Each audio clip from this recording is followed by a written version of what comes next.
Oke, Assalamualaikum warahmatullahi wabarakatuh. Pada kesempatan kali ini saya akan menjelaskan tentang hasil kerja praktek yang sudah saya lakukan pada tanggal 18 Desember 2023 sampai tanggal 16 Februari 2024 pada Diskominfo Kabupaten Kudus dengan judul Rancang Bangun Sistem Monitoring Kapasitas Server Helpdesk berbasis website pada Dinas Komunikasi dan Informatika Kabupaten Kudus. Sebelumnya, perkenalkan, saya Syalisa Amani Fatiha dengan NIM 21080960053 dari TI kelas 6B Prodi Teknologi Informasi.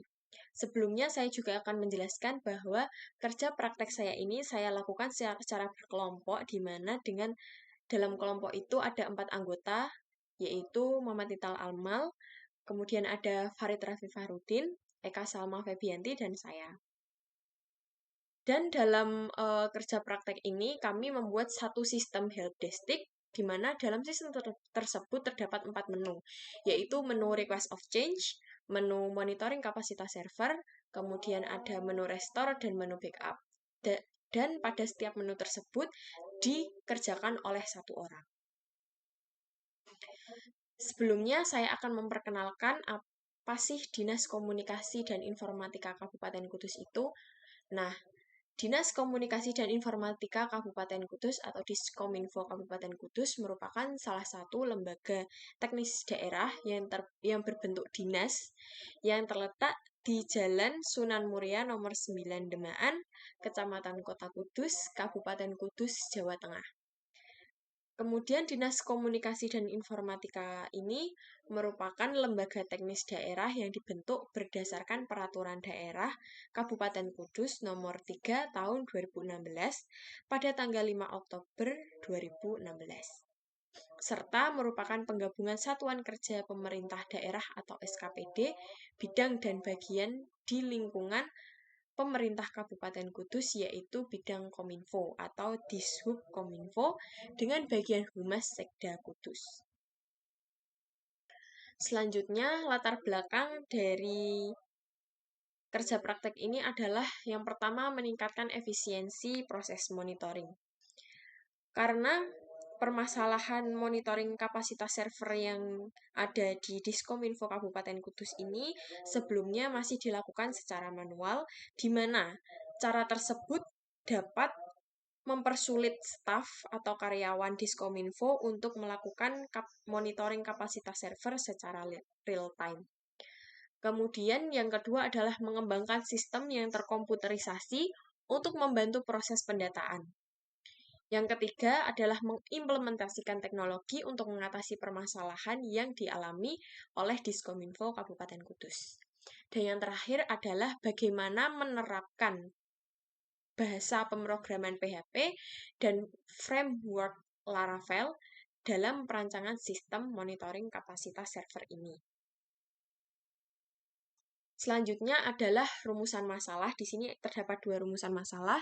Yang pertama adalah bagaimana merancang sistem menggunakan text editor VS Code dengan menggunakan bahasa pemrograman PHP dan juga framework Laravel serta MySQL database. Dan yang kedua adalah bagaimana mengimplementasikan sistem monitoring kapasitas server pada Diskominfo Kabupaten Kudus guna memudahkan proses monitoring kapasitas server. Selanjutnya kita masuk ke tujuan kerja praktek. Yang pertama adalah memenuhi salah satu mata kuliah kerja praktek dalam program studi teknologi informasi UIN Wali Songo Semarang. Yang kedua adalah mengimplementasikan kemampuan selama perkuliahan dalam dunia kerja. Dan yang ketiga adalah merancang sistem monitoring kapasitas server yang dapat membantu subbagian informatika untuk mempermudah proses monitoring kapasitas server. Nah, sekarang kita sudah masuk pada hasil sistem monitoring kapasitas server. Langsung saja kita masuk ke sistemnya.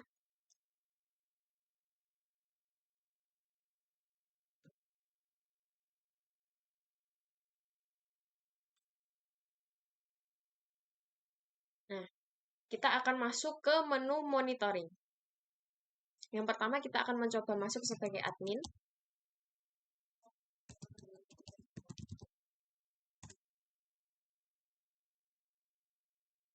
Nah, dalam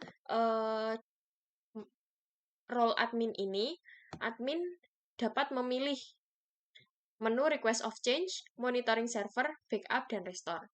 Kali ini kita akan memilih menu monitoring server. Nah, di sini admin hanya dapat memantau riwayat monitoring yang sudah diajukan oleh pengguna. Jadi, di sini admin itu hanya memonitoring data saja dan admin juga dapat menghapus pengajuan formulir yang sudah diajukan oleh user. Sekarang kita akan coba mengajukan formulir sebagai user.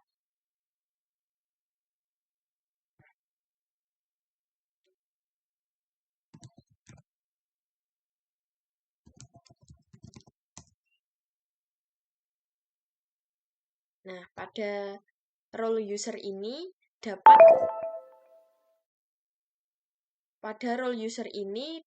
memilih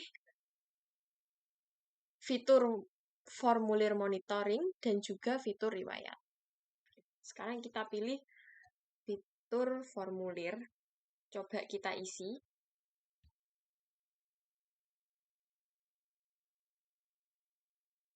Kita isi tanggal hari ini. Kemudian kita isi lagi.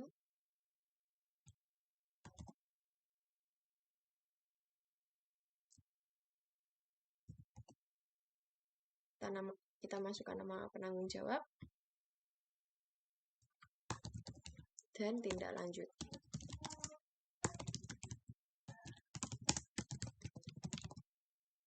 Kemudian kita submit formulir. Nah, formulir yang sudah kita submit akan masuk pada data riwayat monitoring.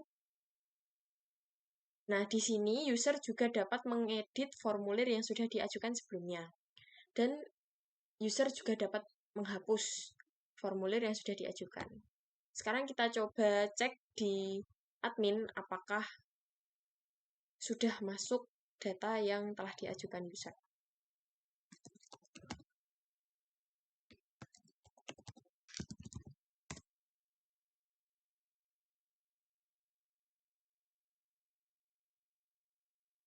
Nah, di sini pada riwayat monitoring yang ada pada halaman admin sudah muncul satu data yang sudah diajukan oleh user.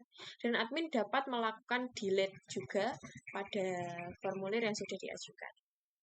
Sekarang kita akan mencoba untuk mengedit formulir yang sudah diajukan oleh user melalui role user.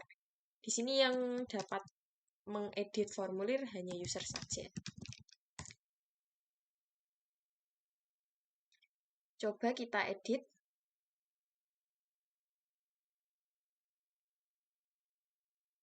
Kita ganti nama penanggung jawabnya. Kita simpan.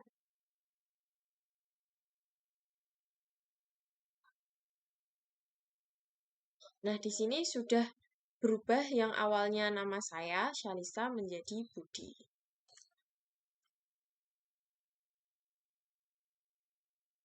Mungkin itu sedikit gambaran dari sistem yang sudah saya kerjakan ketika kerja praktek.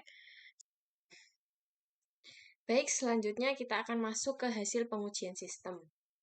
Hasil dari pengujian sistem yang telah dilakukan didapatkan hasil sebagai berikut. Yang pertama adalah menu pengajuan data monitoring kapasitas server berfungsi dengan baik. Menu pengajuan formulir dan juga menu riwayat monitoring dapat berjalan baik pada role user, di mana user dapat melakukan pengajuan, edit, dan juga delete formulir yang sudah dimasukkan ke dalam sistem.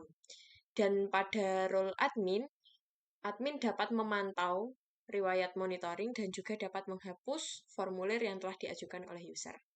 Yang kedua, yaitu menu riwayat data monitoring kapasitas server pada admin dan user dapat berfungsi dengan baik. Hasil pengujian sistem berfungsi dengan baik menunjukkan bahwa sistem monitoring kapasitas server dapat berjalan dengan baik dan diharapkan dapat memudahkan pekerjaan karyawan atau staf pada Diskominfo Kabupaten Kudus. Selanjutnya adalah kesimpulan. Yang pertama, Diskominfo Kabupaten Kudus memerlukan sistem monitoring kapasitas server untuk membantu pekerjaan mereka dalam memonitoring kapasitas server supaya dapat dilakukan secara real time. Yang kedua, penulis berhasil merancang helpdesk sistem monitoring kapasitas server berbasis website yang mudah diakses dan digunakan oleh para staf Diskominfo Kabupaten Kudus. Yang ketiga, sistem dirancang menggunakan bahasa pemrograman PHP, framework Laravel, MySQL database, dan juga paket web program SAMPP. Yang keempat, yaitu sistem yang telah dirancang dapat digunakan dengan baik. Seluruh fitur yang ada dalam sistem dapat diakses oleh admin maupun pengguna.